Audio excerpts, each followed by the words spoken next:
Okay. Am I cool? Like, where should I move back closer? Is No, it fine? you're awesome. This is the way you are. Okay, cool. Okay, sweet. And I am recording. Great. Cool. So thank you for doing this. I really Thank appreciate you. it. Yeah, dude. Um, so just to tell you kind of what inspired this whole thing, I've been reading a comic series called One Piece. And there's a moment in the story where it's about a pirate crew, and they their log points to the sky, and like, we have to get to a sky island, which starts to invite this idea that, like, ooh, there's an island in the sky, and they're floating on this ship, and how is that going to work, and how is this going to be, happen, and they Right. take off, and it's this really cool moment. And the series has a lot of these cool moments, so I decided, like, wow, that's the moment where something impossible can become possible. And the idea that when you make a video game, there's a budget.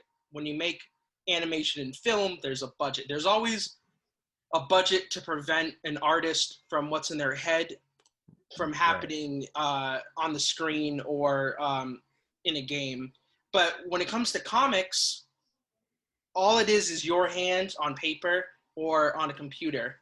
Right. And the idea is, like, that's really like the only thing stopping you. So you can, in a sense, make the impossible possible. Totally. Yeah.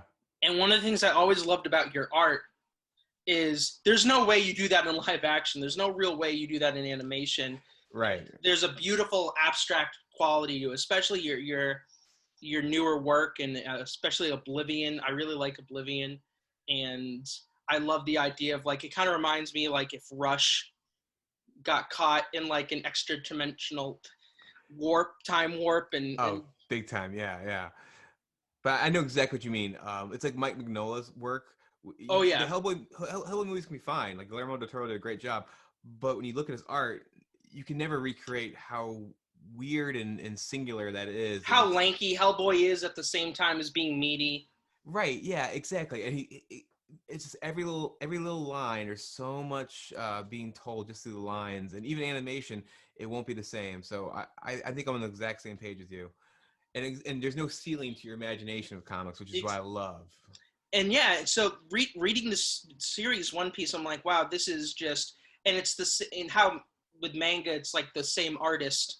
So this guy's been 988 chapters later, still doing this, and it's like, wow, that's the impossible thing impossible. So it made me start thinking of, like, well, I would love to show that on film, just the way I showed it with the video games. Like, I really loved the idea of, like, these things can be so passionate, and you can have so much passion for these things in comics, especially indie comics. I think when people think of a mainstream view of comics is Marvel and DC, Right. maybe Image, maybe Dark Horse, and that's like for some people, Image is indie, or Dark Horse is like the real, But where yeah, there's so much more.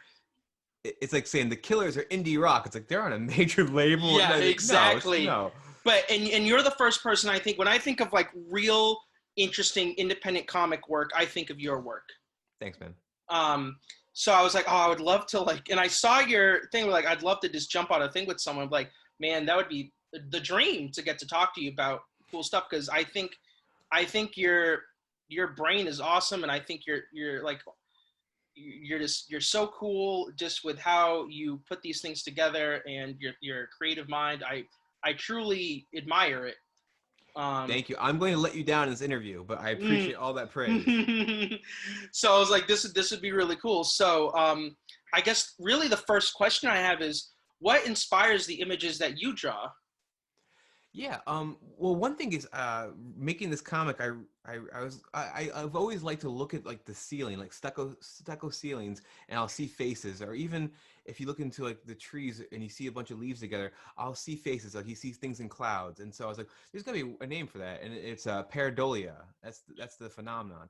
And Mm-hmm. so even as a kid, I've always liked staring off into ceilings or walls and seeing images. And then I try to recreate those, and it's sort of like I know that a lot of the voice actors on The Simpsons say that they're really bad at impressions, and so a lot of their characters are just bad impressions of other actors, and so they're so bad at it, it becomes something original. I think a lot of my stuff is like that. Even with the way I draw, sometimes I'm trying to recreate something I saw on the wall, but also try to maybe emulate an artist I like, and I'm failing at both things. And luckily, it succeeds in being its own Mm-hmm. thing. And so that's part of it. And a lot of times it's just mood. Sometimes I'll you ever heard of automatic writing? There's automatic Yeah. drawing too. And so sometimes I'll just start putting some lines down, and not I don't know where I'm going. Mm-hmm. And some of it's like, I can go, oh, that looks sort of like a face I make sometimes. But a lot of times I'm just following these lines, and all of a sudden some line hits, and I go, this could be blank, and then it Yeah. becomes that, and that's always a good feeling when it works. Mm-hmm. When I think of your imagery, when I see it, the first thing that comes to my mind is Ronin, Frank Miller's Ronin. Love Ronin. I actually reread it just recently, and it was one of the few times I reread something I was like, this is better than I remembered. God, it's the imagery is so profound. But that's what I think of. I think of like it's such a unique approach. So I think of that kind of young Frank Miller in your work. Thank you. Frank Miller's art is, and his storytelling in general, he's probably my oldest and biggest influence. And he's sort of like a Bob Dylan figure where there's a lot of phases, or Pablo Yeah. Picasso. So, you can go, I like Miller from 84 to blank. And I like most of his phases, except when he became really xenophobic and racist. I wasn't really into I mean, that. I call it his Freddy Krueger phase right now because he looks like the Nightmare on Elm Street kind of. Yeah, I don't want to pick on him that much, but yeah, he does. But I'll say when he recently did a drawing of Martha Washington and Black Lives Matter. I was like, oh, Yeah. at least you're coming to your senses somewhat, dude. That's good. Because but his work itself, I'll say Sin City and Ronin, and of course Dark Knight The Dark Returns. Knight Returns, absolutely. But even That's baked into me. even the newer Dark Knight Returns, I would say was really kind of something. Not the sequel felt like a reaction to like 9/11 and Yeah. just things happening in the world. But you can see his shift, his kind of his idea changing, which kind of smoothly transitions to my next question. Now, you can see that maybe the art came first and the story came second. For you, do you think of these images and go like, wow, I really want to make that, and then the story will come? So I know when I think of movies, sometimes I'll think of an image that I really want to show on screen, and I'll be like, I really like this idea. Why are they there? What's provoking it? So do you think of the image first, or do you have the story first? I think it depends on the story, because I've done it both ways, and what's really strange is I also write novels with no pictures, and I've written 3 novels, a big trilogy, and they are all inspired by an image in my head which I've never drawn, which Mm-hmm. was a woman hung by 6 guitar strings on a tree and still alive, Yeah, and I was like, what does that mean? It's really dark and it's weird. very David Lynch. Yeah. But it's like dream logic, just like there's guitar strings. That's symbolic, or maybe it looks arresting. But I've done that with prose, but then with comic books at the same time, like I'm working on an idea called Attaboy, Yeah, and he's sort of a Mega Man analog, but there's some deeper stuff going on. But Attaboy was inspired by this. I was like, oh, like when you say like Attaboy, I was like, oh, you should just keep it to Atta. Atta's kind of cool. And I was like, oh, Atta yeah. sounds like a company that makes robots. Atta Tech. And I was like, oh, I was like, what should he look like? I was like, well, Mega Man, right? And Mm-hmm. so all these images were inspired by a word, Yeah, and the inverse. So it's really weird how I don't know. Sometimes it's just like I'm always thinking a lot of stuff, and a lot of it's garbage. But once in a while, I'll go, that's good, or that's there's there's a that's some kernel good there. stuff. It's funny Yeah, you said Attaboy. My first thought was Atom Boy, the old manga with oh, like with the red booties and like the kind of like the hair. yeah, That was the well, Astro Boy. yeah. Well, Astro Boy is totally an inspiration too, because in my mind, I saw Mega Man first as a child, and then when I heard about Mm-hmm. Astro Boy, I was like, oh, he's like Mega Man kind of, and I was like, well, no, actually, Mega Man is sort of a takeoff of him, and then Astro Boy is also a takeoff of Mickey Mouse in a lot of ways. Yeah. It all feeds into each other, and so. Yeah, Astro Boy. I'm definitely going to comment on him. And back to Frank Miller, when I read Big Guy and Rusty the Boy Robot, I Hmm. was like, oh, this little boy robot, he's all cool. And then I was like, so I don't know if someone told me I read in Wizard or something, and I was like, oh, he's actually an Astro Boy takeoff, but he's got red Yeah. hair. I was like, oh, like little boy robots is a thing going way back before Capcom and Mega Man and stuff. Yeah, it's interesting just in art how like the circle there's it's so circular, and I don't think it's funny how that's not in the public conscience, that circular motion of creation. Yeah, and I mean, maybe it's for the benefit of the artists who look like they're super Hmm. original wizards Oh, and stuff. absolutely. Right. But it brings up a good point of like comics can do these things like that. I think I know we talked about this earlier that other mediums kind of struggle to do. In your mind, what is it that comics can do that other mediums just can't do? Or not that they can't do, but not do it as well.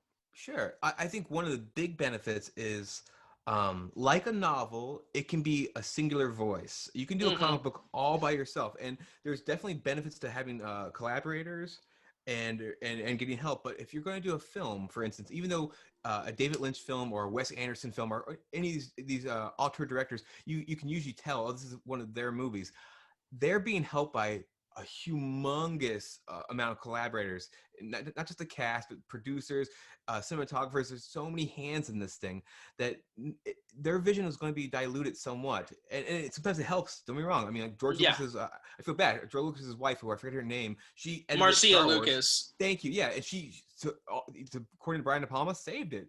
So Yeah, people they can make. fired the original director for that one when they brought her. But yeah, you're absolutely right. It's a collaborative. It's a Right. collaborative medium. But so a comic book on the flip side, like a novel, you can do it all by yourself. So if you want like pure like one person's vision, it's right there. And what's also really good, especially if you're doing a story which contains fantastical elements like sci-fi or fantasy, you don't have to worry about bad special effects Mm-hmm. or a bad or an actor not doing a good read on your line. Even goes back to writing. You have the benefit of a novel, which is a novel is a reader looking at your words and it's conjuring up something in their brain that they're bringing something to, and so they're It's a filling in the partnership. blanks. Right. And It, then a movie is a little more like, it's a you're partnership between. suggesting. Yeah, you're sitting there, you're strapped into this guy's thing. So a comic book is right there in the middle. So if I'm looking at Hellboy, I have Hellboy's voice, which my Hellboy doesn't sound like your Hellboy, or Mike Mignola's Hellboy. Mm-hmm. I'm bringing this to this, and when I see him do certain actions or whatever I'm looking at, it's there's a lot of me in there, and Yeah. so I think that's really cool marriage. And so it has kind of like all the benefits of prose as well as all the benefits of film, and it's got its own cool benefits with the way it breaks time, it's panels, and Mm-hmm. there's like certain tricks you can do with that, and even the page flip that you can't really do in any other medium. It's really tricky. It's kind of a magic trick. I really dig that. One of my favorite things about comics is I'll just bring it back to One Piece. I was reading it, and there's a point in one of the stories where it stops everything and does a huge backstory. You can't do that in a film. You can't go like, stop, hold on. We have exposition we got to tell. Right, We have an hour's worth of exposition. In a movie, you're right. like, hold on, get to the action. Like I need Yeah, to get back to what I was watching here. and Where a even comic is very different. just as someone who makes these things and prints them, a movie will cost you millions of dollars. Even a movie that looks like a piece of crap, a comic book is much cheaper, and so you don't have to worry about being fettered by financial limitations, Hmm. and of course that also brings up when it comes to collaborations. If someone's paying a bunch of money, you're gonna have to listen to some people for Yo, better or for worse. absolutely. So like you have their ideas, and you're trying to, it's funny. We talked about crappy special effects. I was thinking of Lynch's Dune. There's a point in the film where you can tell they ran out of money, Mm-hmm. and his vision couldn't be what he wanted it to be. Where I was looking at your artwork, and I'm like, from volume one to the most recent volume, it's always that vision. It's always consistent. Yeah, and that's a great feeling to have because I've worked in independent films as an actor and a writer, and I've been in rock bands, and and I've collaborated, and I like collaborating to a point, but I'm also I like having my own way. And don't get me wrong, there's been collaborators who've helped me and go like, Tony, that's bad. And then I'm like, okay, you're right. And we change it, and that's good. But it's really nice to know. It's nice and kind of scary to know that if this thing is good or bad, it's all my fault. Yeah. And so I have to kind of check myself. So it's like watching Lynch's Dune, like what do they call the navigator guy? Yeah. Yeah, I'm like, oh man, if you had some more money and time, that could look, because that looks like not When much they're better folding space, it's just, yeah, it's rough. yeah, because there's some great stuff. Like the Giger suits look gorgeous, and Oh the yeah. sets look awesome and stuff. But yeah, and you can, and like sometimes that can work. For, like when Spielberg did Jaws, famously, the shark wasn't working, so he made the film around that, and it made the film great. Yeah. But that's not always the story, obviously. Actually, there's a fun story. I'm going to derail this for one whole second. There's a funny story with Jaws where George Lucas visited the set and he got George to put his head in the shark's mouth and he closed it, but it locked, so he couldn't open it back up. So they're like stuck. They're stuck there for like, I want to say 30 minutes trying to like work it back open. And I'm just trying to imagine like a 20-year-old George going like, Steven, you open this up right now. It's what my last book, Serious Creatures, it's about filmmaking. So there's all these directors and stuff in there, and so I got to talk about George Lucas and Spielberg, and it was really fun.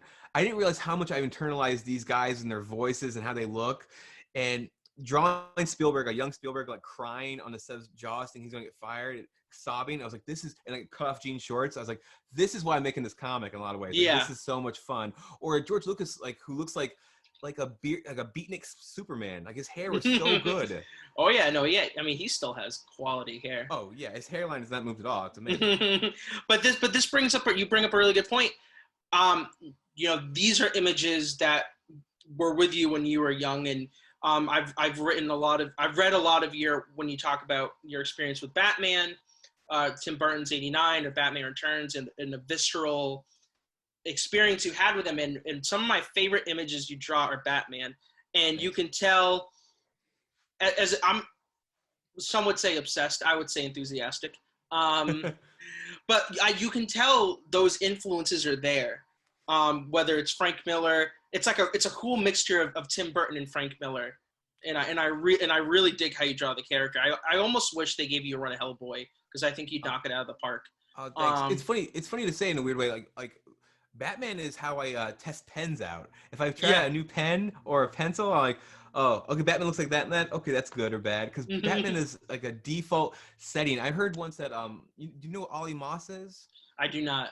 Okay, Ollie Moss is an artist who is famous for doing a lot of these movie posters and silhouettes, and he's done mostly like stuff for like Mondo. But the point of Ollie Moss is like he was at a comic convention and he was like, hey, I want everyone to draw Batman with their left hand if they're right-handed or vice versa. And he has a sketchbook full like Jim Mafu drawing Batman in the wrong hand and all these things.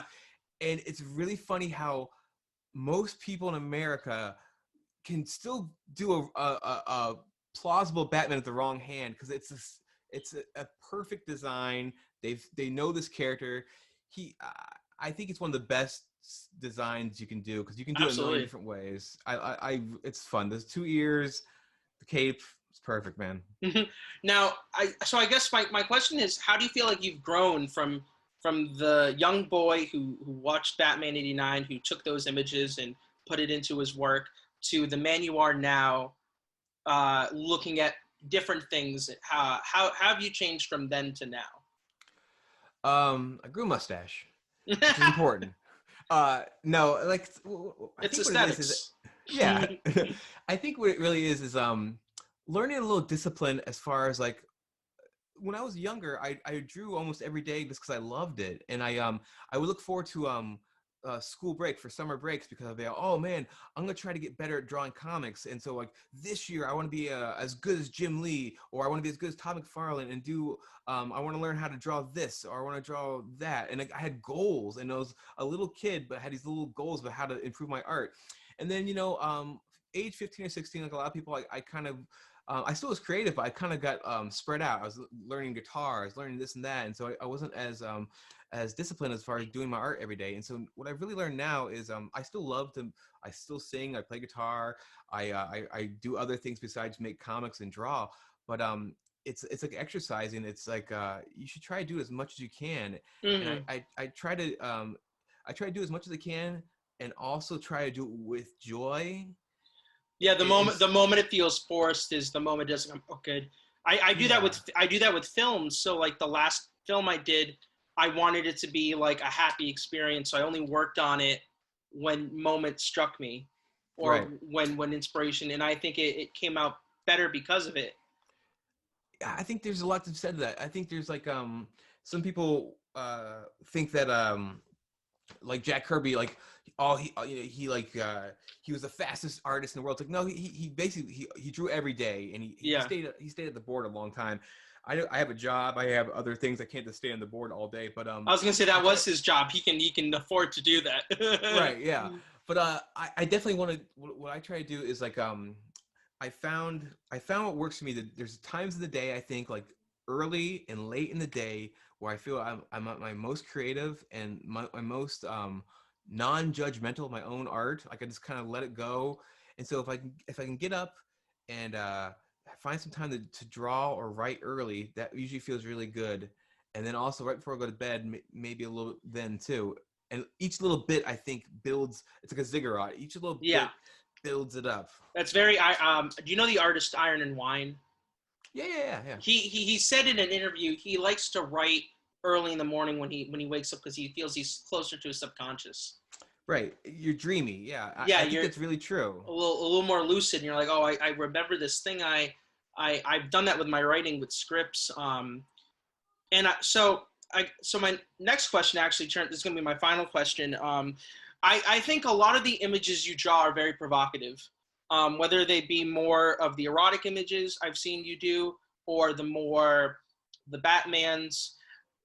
How do you, why do you think, what makes an image resonate with people, I I've been thinking or about this. even resonate with you? Yeah, I think they're the same answer. I think especially nowadays where there's so many there's a lot of cool programs you can do to make art, and that's still art. I still think if you make something digitally, that's art. But but seeing a human touch on things, even if it kind of messes it up, it's really exciting. And I think you can tell when a person did something or put a lot into something. And Hmm. so uh, it's like you can have a great drum beat on a machine, like a Nine Inch Nails song or something like that. It's like that sounds awesome. I feel it, I get pumped. But Yeah. if you hear like Dave Grohl or go back into some awesome jazz drummers, there's something to be said about that. There's like, for lack of a better word, heart. And so for me, like if I'm drawing if it's supposed to be a really weird, surreal, grotesque image or erotic image, um, I think when it works, it's basically you can tell I was obsessed for this 2 hour period or whatever it was, just making this look as compelling as possible. And it's really funny. I think you can't fake that, and that's when it works. The worst feeling is when I've done a drawing and like it's almost like really good, and then Yeah. I mess up one part, and I'm like, I could fix it in post, and I do sometimes, especially if it's a comic book page. Yeah. I'll paste something on top of that to fix the part that sucks. But I feel like the part that still works is it's almost even better if you can see like, oh, that foot's terrible. Like the rest of the Yeah. figures, what happened? Did you just run out of juice? I'm like, It's the human touch, absolutely. yeah, and that's why I like Frank Miller. Frank Miller, for instance, um, every period he has, I could tell he's really into it. And even the stuff now people don't like as much, I think the coloring's to blame for a lot of it. But I think there's so much like energy to it, and like it's really loose. And I think that people respond to how loose I do things, where it feels like the best version of a kid you knew in high school drawing on a notebook. It's like Yeah. that's pretty cool. It's like it's rough, but it's pretty cool. What I love about your work is there's a partnership between me and the art, Mm, and it requires me to. I have my own sounds for your work. Like I can't describe it, but like that's awesome. I have my own soundscape when I read your stuff, and it's really it makes it fun. And again, bringing the impossibilities become possible when I read your stuff. And Oh, thank you. I think you're gonna have a lot of really cool stuff in years to come. I truly believe that. Thank you. You know, the idea is to build up a visual vocabulary. Like Mike Mignola has that, Frank Miller, where it's like those are the artists who I look forward to. Like if I heard, oh, they're gonna draw the Flash or some character they never drawn before, I was like, oh, what's their version gonna look like? Yeah. If I like an artist enough, if you tell me they're gonna draw a picket fence, I'm like, oh man, a picket fence from like Frank Miller. What's it gonna be? It's gonna be Yeah. amazing. And that's so silly, but it's really true. Hmm. Like if you tell me if I get into a new artist, I'm like, oh, in this issue they draw a mailbox. I'm like, this mailbox is gonna blow my socks off. I cannot wait. And you know, in a movie, that's harder to do. You got to be a pretty Yeah. interesting director to make everything look great. And people do it. The Coen Brothers have a really cool. Not everyone can be Guillermo del Toro. Right. Yeah, exactly. And but thank you very much. I think that luckily I'm almost 40, but I feel like I've only really started being serious about comics in the last like 6 years. So I feel like I'm actually a newer artist in a lot of ways. So I have a lot of room to grow, which feels good. Well, I'm so excited to see what you have cooking. I want to thank you again for giving me Thank some you. time to interview. It's been a lot of fun. I can't wait to show you the film when it finishes. But the idea is like comics, the impossible truly becomes possible. I think it's a great idea, and I honestly am like totally simpatico with you. Like I'm like that's how I feel about comics, man. Hmm. Like I was you know Sam. I was just talking to Sam Cusick just a couple days ago on a Zoom thing. I Yeah. haven't talked to him in a while, and you know we talked about a bunch of stuff, and then eventually he's like, I was just talking about comics, man, and all and the new things we're reading. I think we you know, and I love that. I love like I'm still excited to see like some new creators, see what they can do. I feel like the medium has so much more to offer. Oh yeah, absolutely. My last One Piece story, and then I'll stop. My favorite is. Do you ever hear the show My Hero Academia? I know the show. I've never seen it though. So the artist who drew the manga did fan art for One Piece, and the artist showed it off. And then when he got his first big gig, the artist who did One Piece was so proud that he like started showing his art in his work. Like, oh my god, I need to cheerlead this guy because like he sent me this work and it was so cool, and now he's making it big, and that's even amazing. So it's so cool to see like just even in the creator community how supportive it is.